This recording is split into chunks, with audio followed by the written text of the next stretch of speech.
마태복음 10장 34절로 39절에 있는 말씀입니다.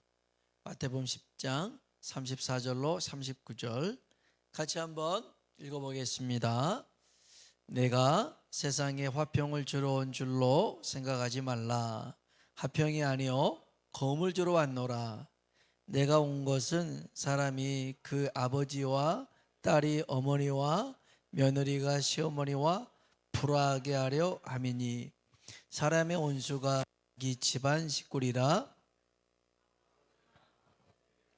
더 사랑하는 자는 내가 합당하지 아니하고 아들이나 딸을 나보다 더 사랑하는 자도 내게 합당하지 아니하며 또 자기 십자가를 지고 나를 따르지 않는 자도 내게 합당하지 아니하니라. 자기 목숨을 얻는 자는 잃을 것이요 나를 위하여 얻으리라. 아멘. 아멘. 서로 한번 인사합시다. 하나님의 은혜가 당신에게 임하기를 원합니다.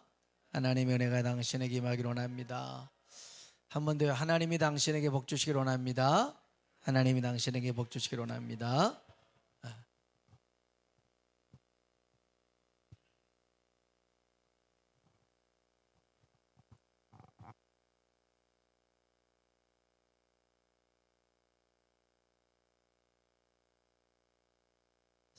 예. 배터리가 다 된 것 같아서 어떤 여자가 의사를 찾아왔어요. 그래서 이제 진료 상담을 하는데 선생님 저에게 이상한 증상이 있어요.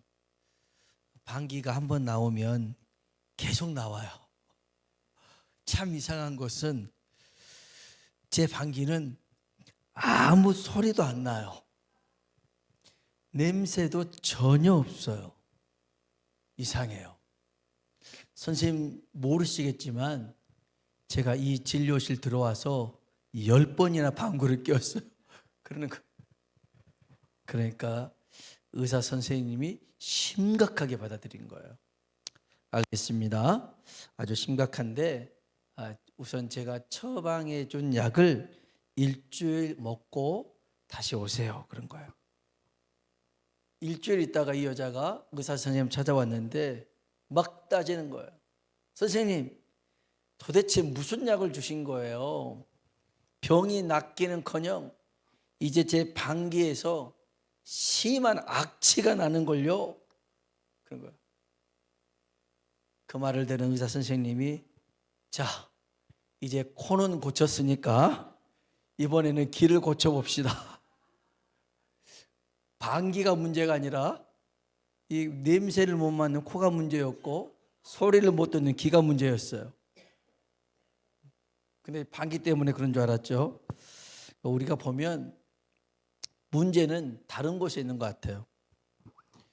우리가 본질이 아닌 비본질적인 것에 우리가 정말 빠져들 때가 있어요. 엉뚱한 문제에 정말 사소한 것에 인생을 허비하고 낭비하며 살 수 있어요.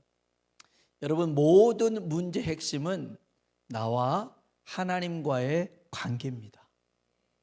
이게 해결이 되잖아요.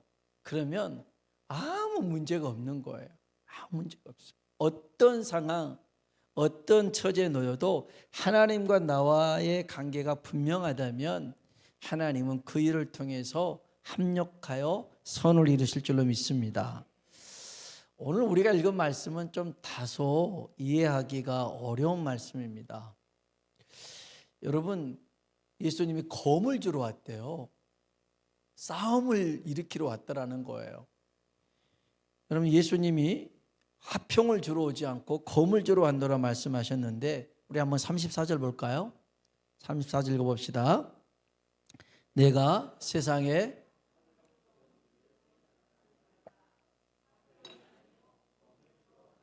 아멘. 내가 화평을 주러 온 게 아니라 검을 주러 왔더라는 거예요. 여러분 예수님이 산상수훈에서 하셨던 말씀이 있어요. 마태복음 5장 9절에 보니까 화평케 하는 자는 복이 있나니 저가 하나님의 아들이라 일컬음을 받을 것이요. 화평케 해야 되잖아요. 그런데 예수님이 화평하러 하지 오지 않았다는 거예요. 여러분, 유대인에게 화평의 개념이 뭐냐면 구약의 히브리어는 샬롬이었어요. 샬롬. 그다음에 신약의 헬라어로는 에이레네입니다. 에이레네. 무슨 뜻이냐면 영적인 축복, 또 육신의 축복, 문제 해결, 이런 것이 화평이었어요. 이런 게 화평이었어요. 그러니까 메시아가 오면 영적인 축복뿐만 아니라 육신의 축복뿐만 아니라 문제가 해결될 것이다, 구원받을 것이다, 이렇게 생각했단 말이에요. 여러분, 우리도 지금 그렇게 믿고 있잖아요. 교회 나가면 천국에 가고 부자도 되고 건강해지고 좋은 직장도 가게 되고 좋은 배우자도 만나게 될 것을 기대하잖아요. 근데 주님이 이런 화평이 아니래요. 검을 주러 왔더라는 겁니다. 검을 주러 왔대요. 이 말씀이 무슨 말씀이냐면, 여러분, 쉽습니다. 아주 중한 병에 걸린 환자가 있습니다. 위급한 환자가 있습니다. 이 사람에게 필요한 게 뭘까요? 금은 보화나 아니면 어떤 세상에 있는 값비싼 선물을 잔뜩 갖다 준다고 해서 그 사람이 좋아하겠어요? 지금 내가 죽어가고 있는데, 내가 지금 심한 고통 가운데 있는데 금, 은, 보화가 무슨 의미가 있냐고요? 아무 의미가 없잖아요. 이때 제일 필요한 게 뭐예요? 자기를 수술해 줄, 고쳐줄 의사가 필요한 거잖아요. 지금 주님이 죄로 인해 병든 세상을 오셨어요. 죄로 인해 병든 사람을 오셨는데 주님이 치료하기 위한 의사로서 검을 가지고 오셨더라는 것이죠. 그런 의미입니다. 그래서 주님이 이 검을 어디다 주느냐? 가정에다 주신다는 겁니다. 한번 볼까요? 35절로 36절입니다. 읽어봅시다. 내가 온 것은 사람이 그 아버지와 딸이 어머니와 며느리가 시어머니와 불화하게 하려 함이니 사람의 원수가 아멘. 여러분, 주님은요 새 가정의 출발을 축복하시는 주님이셨어요. 그래서 갈릴리 가나 혼인잔치에서 막 성대하게 막 혼잔치 할 때 얼마나 주님도 그때 하객으로 찾아가서 축하해 줬는지 몰라요. 그러다가 포도주가 떨어졌잖아요. 그래서 주님이 그 어려운 문제에 당하니까 물로 포도주로 만드셨잖아요. 그래서 그 가정을 이렇게 축복해 주셨어요. 또 성경에 보니까 마태복음 19장 6절에 보면 하나님이 짝 지어준 것을 사람이 나누지 못하리라, 이렇게 가정을 중히 여기셨던 주님인데, 오늘 말씀에 보면 내가 온 것은 사람이 그 아버지와 딸이 어머니와 또 며느리가 시어머니와 불화하게 합니다, 이렇게 말씀하시는 거예요. 사람의 원수가 자기 집안 식구다라는 겁니다. 왼수 덩어리라는 거예요. 여러분, 이게 무슨 뜻일까요? 여러분, 삶을 살아가는 목적, 가치관, 방향이 하나님을 믿는 사람과 믿지 않는 사람 다르더라는 겁니다. 달라요. 여러분, 하나님을 믿지 않는 사람이 있어요. 이런 사람에게 이 세상을 살아가는 목적이 뭐겠어요? 잘 먹고 즐기며 편안하게 사는 것 아니겠어요?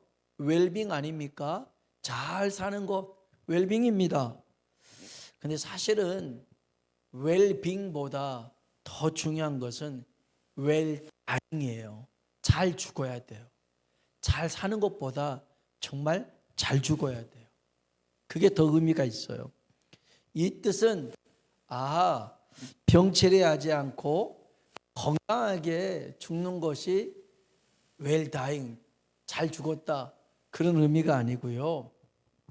가치 있는 죽음, 존경받는 죽음, 높이 평가되는 죽음이 있잖아요.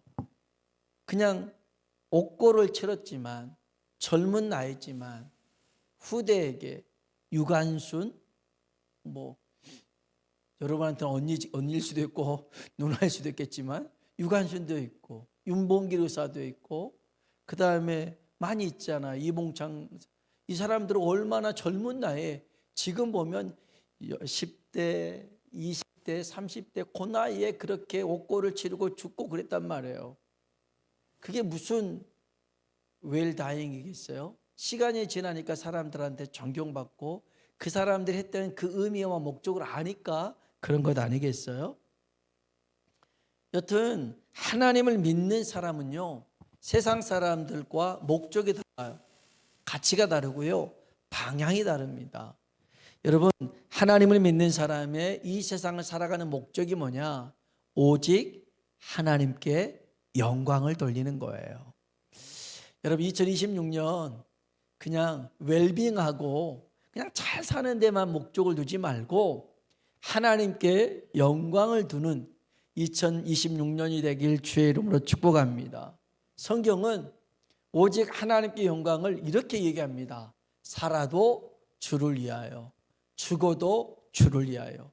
그러니까 살 때도 주께 영광, 죽을 때도 주께 영광, 이렇게 살라는 것이죠. 로마서 한번 볼까요? 14장 8절입니다. 같이 한번 읽어봅시다. 우리가 살아도 주를 위하여 살고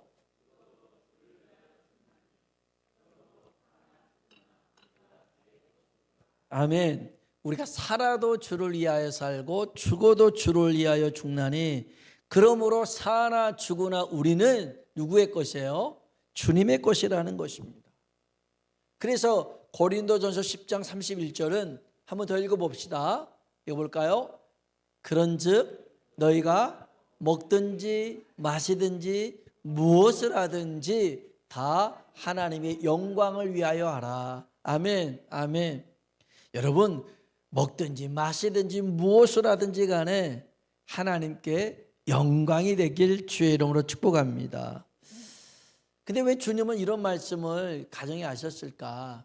사실 우리 가정이 얼마나 가까운 사람들이에요. 혈육으로 다 이렇게 만들어졌잖아요. 그렇다고 해서 다 좋은 걸까요? 그렇지 않아요. 이 조직 안에, 이 공동체 안에도, 가정이라는 공동체 안에도 거기에 욕심이 있어요. 정욕이 있어요. 탐심과 우상 숭배가 있어요. 그래서 뭐가 필요하냐면 수술이 필요한 거예요. 어느 때는 정말 부모 남보다 못하는 부모들이 있어요. 야, 정말 저런 사람이 부모일까? 그런 사람들이 있어요. 옛날에는 정말 가뭄에 콩나듯이 있었지만 이제는 심심찮게 보여요. 그 자식 버리고 나갔다가 보상금 준다고 하니까 와가지고 그거 타간 사람 있잖아요. 연예인 중에 어머니도 그렇게 있고. 참 어떻게 저런 사람이 부모라고 얼굴을 내밀고 와서 할 수 있을까? 남보다 못해요. 짐승보다 못하는 게 있잖아요. 짐승들도요 제부 공경할 줄 압니다. 까치들은 그런다고 그러네요. 절대 그 부모보다 더 높은 가지 위에 앉질 않는데요. 밑에 앉는데요. 근데 짐승들도 그 미물들도 그래요. 그런데 자식이 부모를 패는 거예요. 잔소리한다고. 용돈 안 준다고. 그냥 죽이기도 하는 거예요. 야, 참. 그 보세요. 그 안에 뭐가 있냐면 욕심이 있어요. 그 안에 정욕이 있어요. 그 안에 이 세상의 기준들이 들어가다 보니까 그거의 가치에 맞춰서 그렇게 살아가는 사람들이 너무 많아요. 그래서 주님이 수술이 필요하다라는 것이죠. 여러분, 솔직히 가족이 온수가 아니죠. 정말 수술의 검이 필요한 것은 그 부모도 아니고 자식도 아니고 납니다. 내가 변화돼야 되고 내가 새로워져야 되는 거예요. 맨날 오빠 책임이고 언니 책임이고 동생 책임이 아니라 그 문제의 모든 근원을 보면 나라는 것을 발견할 때 진짜 그 가정에 화평이 오는 거예요. 그런데 이기심과 아집과 고집으로 똘똘 뭉쳐 있잖아요. 그러면 거기 안에 진정한 평화가 있을 수가 없죠. 성경 한번 봅시다. 마태복음 10장 37절로 39절입니다. 같이 읽어볼까요? 아버지나 어머니를 나보다 더 사랑하는 자는 내게 합당하지 아니하고 아들이나 딸을 나보다 더 사랑하는 자도 내게 합당하지 아니하며 또 자기 십자가를 지고 나를 따르지 않는 자도 내게 합당하지 아니하니라. 자기 목숨을 얻는 자는 잃을 것이요. 아멘, 아멘. 자기 십자가를 지고 주님을 따르는 사람, 그 사람 만들기 위하여 주님이 검을 드셨대요. 주님이 그렇게 우리를 수술하시더라는 거예요. 우리가 세상 유혹과 즐거움에 흔들릴 때가 있어요. 또 하나님이 아무리 말씀하셔도 내 아집과 고집에 뭉쳐서 도무지 안 듣는 경향들이 있어요. 어떻게 해요? 여러분, 하나님은 우리에게 부드럽게 말씀하시잖아요. 우린 잘 안 듣습니다. 남자들 그러잖아요. 아내가 부드럽게 말하면 남자들 대답을 안 하잖아요. 여보 대답 안 해요. 여보 대답 안 해요. 여보 이래야 이제 들리는 거잖아 말이에요. 남자들 희한해요. 사실은 안 들린 건 아닌데 여보 이렇게 부를 때는 반응 안 해도 될 때다. 근데 여보 이렇게 할 때는 반응을 해야 될 때다. 이제 학습이 된 거지만 하나님도요 부드럽게 얘기할 때 우리가 잘 안 듣는데요. 그래서 고난을 통해서 말씀하신대요. 그럼 그제서야 들린다는 거예요. 그제서야 얘 틀림없구나.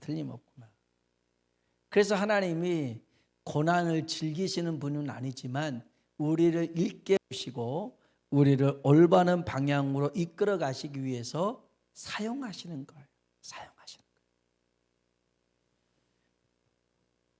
그래서 수술이라는 검을 통해서 정말 주님을 뒤따라 갈 수 있는 사람 만드는 거죠. 여기 읽어보니까 주님보다 부모를 더 사랑하는 사람, 주님보다 자식을 더 사랑하는 사람, 내게 합당하지 않다. 아니 당연히 부모 사랑해야 되잖아요. 당연히 자식을 사랑해야 되잖아요. 그런데 이 말씀은 어떤 말씀이냐면 사랑 대신에 의지를 넣어보면 되는 거예요. 주님보다 부모를 더 의지하는 사람 합당하지 않대요. 주님보다 자식을 더 의지하는 사람 합당하지 않대요. 합당하지 않는다는 것은 뭐냐면 그게 틀렸대요. 정말 부모가 다 해줄 것 같죠. 자식이 다 해줄 것 같죠. 못하더라는 거예요. 마음이 있어도 안 될 때가 있어요. 여건이 안 될 때가 있어요. 시간이 안 돼도 건강이 안 되고 물질이 안 될 때가 있어요. 그래서 의지할 대상이 아니구나. 우리가 진짜 의지해야 될 대상은 하나님뿐이구나. 그 말씀을 하는 거예요. 그럴 때 우리를 새롭게 해서 주님이 원하는 모습으로 우리를 이끌어 가실 줄로 믿습니다. 그래서요, 정말 처두에 얘기했듯이 나는 지금 귀가 안 들리고 코가 막혀 있는데 자꾸 방구가 나온 것에 대해서 이상하게 여길 게 아니라 하나님, 이 주변에 있는 것들이 문제가 아니라 내 영혼이 내 가족이 문제가 아니라 저 사람은 저런 성격이 도무지 안 바뀔까 하지 말고 하나님, 바뀌어야 될 것은 제가 기군요. 저를 바꿔주시고 저를 새롭게 해주십시오. 그렇잖아요. 야곱이 복을 달라고 주님께 매달렸을 때 주님은 어떤 복을 주셔요? 야곱을 바꾸는 복을 주잖아요. 야곱은 에서를 바꿔주세요. 에서의 마음을 바꿔주세요. 저 400명이 싹 다 사라지게 해주세요. 이런 기도 안 했을까요? 우리가 문제가 있으면 그러잖아요. 하나님 이 문제 해결해 주세요. 어떻게 해주세요? 그런데 하나님은 그런 문제가 관심 있는 게 아니라 우리예요. 우리예요.